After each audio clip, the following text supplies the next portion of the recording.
জালেম ইন্তেকাল করলে, খারাপ মানুষ মরলে পরে মানুষ খুশি হয় না? আর ভালো মানুষ ইন্তেকাল করলে মানুষ খুশি হয় না, কান্দে। কি করে? কাঁদে। আল্লাহর নবী বিশ্বনবী রাহমাতুল লিল আলামিন বলেন, ভালো একজন মানুষ যদি ইন্তেকাল করে ওই মানুষের জন্য শুধু মানুষ কাঁদে না, আকাশ কান্দে, জমিন তার জন্য কান্দি। আকাশ দিয়া প্রতি সপ্তাহে বৃহস্পতিবারে আল্লাহর নবী রোজা রাখতেন, সোমবার আর বৃহস্পতিবার প্রতি সপ্তাহে। সাহাবীরা জিজ্ঞেস করল, ইয়া রাসূলুল্লাহ, ইয়া হাবিবাল্লাহ, প্রতি সোমবার আর বৃহস্পতিবারে আপনি কেন রোজা রাখেন? আল্লাহর নবী বললেন, সোমবারে আমার জন্মের জন্য রোজা রাখি, আর প্রতি বৃহস্পতিবারে আকাশে একটা দরওয়াজা আছে, ওই দরওয়াজা দিয়া প্রত্যেকটা মানুষের সাপ্তাহিক আমলনামা নিয়ে যাওয়া হয়। আমি নবী চাই যেন রোজাদার অবস্থায় আমার আমলনামাটা আল্লাহর দরবারে যায়। আর আমরা দিন যায়, সপ্তাহ যায়, মাস যায়, গোনার পর গোনা, সাপ্তাহিক হিস্ট্রি যদি আমাদের দেওয়া হয় মসজিদের ইমাম সাহেবের কাছে, অনেকেই সমাজে মুখ দেখাতে পারবে না এমন লোক আছে না নাই? জুড়ে বলেন। কিন্তু ইমানদার তো সবচেয়ে বেশি লজ্জা পাওয়া দরকার ছিল আল্লাহকে, সবচেয়ে বেশি ভয় পাওয়া দরকার ছিল আল্লাহকে। আল্লাহর কাছে কিন্তু হিসাব যাচ্ছে।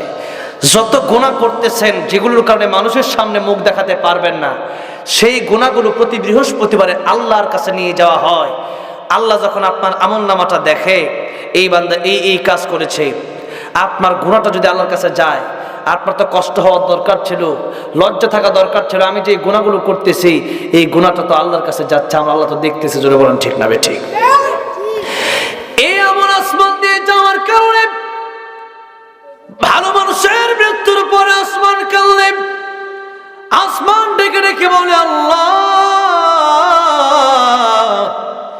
এই মানুষের আমলনামা প্রতি বৃহস্পতিবারে আমার আকাশ দিয়ে নিয়ে যাওয়া হতো, তার ভালো আমলের সুগন্ধে, সুঘ্রাণে আমি আকাশ মুখরিত হয়ে যেতাম, আমার কাছে বড় ভালো লাগতো।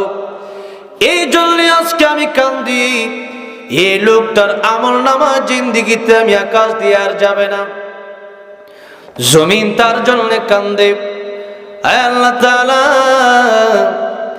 এই লোকটা সারা জীবন আমি জমিনের উপর বসে বসে ইবাদত করেছে, নামাজ পড়েছে, তাসবিহ তাহলিল করেছে, জিকির করেছে, কোরআন তিলাওয়াত করেছে। এই ব্যক্তি আজকে দুনিয়া থেকে চলে গেল, আর জিন্দেগিতে কোনদিন এই ব্যক্তি আমি জমিনের পিঠের উপর বসে ইবাদত করবে না।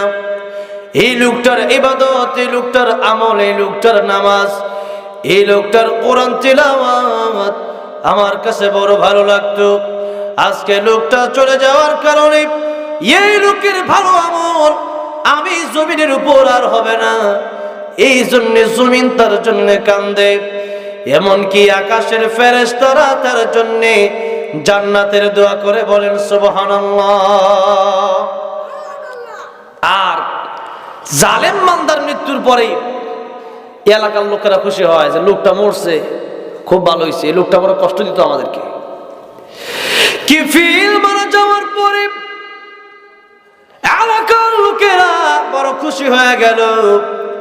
এলাকার লোকেরা ডাক দিয়া বলল, কিফিল মারা গেছে, আজকে একটা জালেম থেকে আমরা মুক্ত পাইছি, মুক্ত হলাম।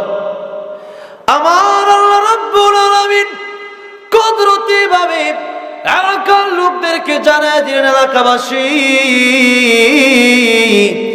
কিফিল মারা গেছে, তোমাদের কাছে এখনো কিফিল খারাপ থাকতে পারে, আমি আল্লাহ রাব্বুল আলামিনের কাছে কিফিল এমন তওবা করেছে, আমি আল্লাহর কাছে কিফিল এত ভালো হয়ে গিয়েছে, আমি আল্লাহ কিফিলের তওবাকে কবুল করে আমি আল্লাহ রাব্বুল আলামিন কিফিলকে জান্নাতের মেহমান বানায় দিয়েছি। সারা জীবন গুনাহ করছে, এক রাতে তওবা করে ওই রাত্রেই মরণ হয়েছে, আর সেই রাত্রেই মরণ হওয়ার কারণে আল্লাহ যদি তাকে জান্নাত দিতে পারে। আমরা তো জীবনে তার মতো গুনাহ আমরা করি নাই, তাইলে কি আমাদেরকে আল্লাহ মাফ করতে পারে না? জোরে বলেন, পারে কি পারে না? কিন্তু আমরা এমন লোক যে আমরা গুনাহ করলে শুধু গুনাহই করতে থাকি, তওবা আমরা করি না। গুনাহ করছেন, আল্লাহ তো বান্দাকে গুনাহ করার মতো ক্ষমতা দিয়েছে, বান্দা গুনাহ করে ফেলছে। এখন আল্লাহ তো এমন কিছু রাখে নাই যে বান্দা গুনাহ করলে পরে এই বান্দা জাহান্নামে যাবে, এরকম না। আল্লাহ বলেন, তোমার গুনার চাইতে আমি রহমান অনেক বড়, আমি রহিম অনেক বড়, আমি গফফার অনেক বড়। বলেন সুবহানাল্লাহ। আল্লাহ তুমি দয়ার সাগর, আল্লাহ তুমি দয়ার সাগর, রহমানুর রহিম। তোমার দয়াই পূর্ণ আমার সারা নিশিদিন, তোমার দয়াই পূর্ণ আমার সারা নিশিদিন। এই জন্য আল্লাহর দয়া মায়া বড় বেশি।